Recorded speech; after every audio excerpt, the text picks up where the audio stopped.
Hey there, Docs here again, and welcome back to another Planetside 2 video.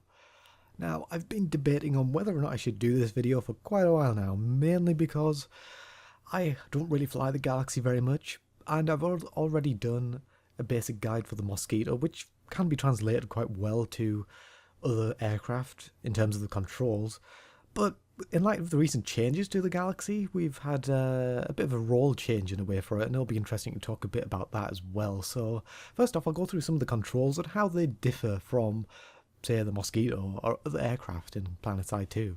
Okay, so controls work pretty much the same. If we hold down W, we move forwards, that's the accelerate key.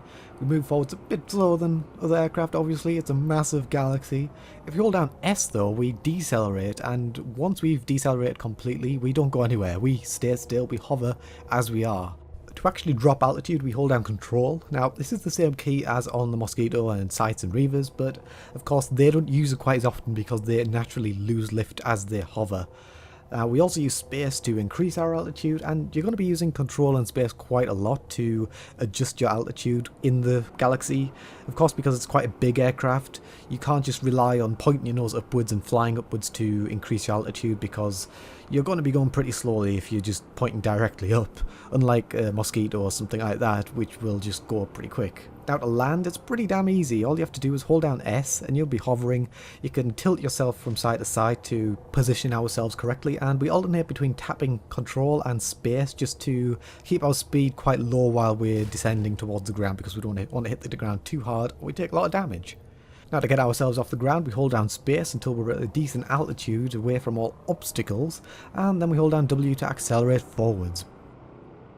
Now, the Galaxy being a massive lumbering aircraft, you'd expect it to be pretty damn hard to plant down in tight spots and land in certain areas, but actually it's pretty much made to do that. The controls are very much one-to-one in a way. It's very easy to adjust the area that you're landing in and things like that because of it hovering quite well. So it's an interesting aircraft to fly, and it's a lot of fun. You can plant it down in some crazy places, and that nicely brings us onto what the role is of the Galaxy in Planetside 2. Well, up until recently, it was both a mobile spawn point and a transport aircraft. Now, what you'd do is, you'd load up the Galaxy with up to 12 people, including the pilot of course, and you could go over an enemy base, and you'd hot drop onto the enemy base or land. Hot drop being basically you jump out the aircraft in mid-air, and you could land without taking any damage. That's the sort of specialty of the Galaxy. But then once you'd done that, you could land the Galaxy and deploy it as a mobile spawn point. Now this made it really valuable, and there was a lot of arguments over whether this was too overpowered in a way, because you could just land it behind a wall and just spawn on it. So recently they've changed it so Sundra is basically the ground version of the Galaxy, a transport vehicle which can hold up to 12 players as well, is the new version of the Galaxy. It can deploy as a mobile spawn point. The Galaxy can still deploy as a mobile spawn point, but it requires quite a lot of certs. I believe it's about 500 certs now, so you won't be seeing tons of Galaxies just descending on an area and deploying themselves as spawn points. Now this changes the role of the aircraft, and you might think, well, that's a bit of a major nerf to the Galaxy, but really, what it does is it makes, as a Galaxy pilot, your job a bit more interesting, because before, what you do is, essentially you'd drop people on the enemy base and you try to find somewhere to land and you defend your aircraft until it blew up. Or if you were lucky, you might get away at some point when the battle was over.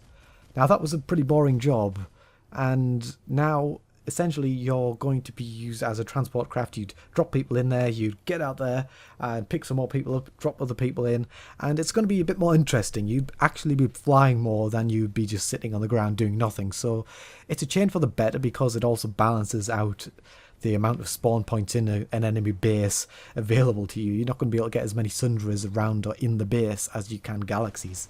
And also Sundras aren't as a massive target as a Galaxy is. So overall, the Galaxy is a really interesting aircraft to fly.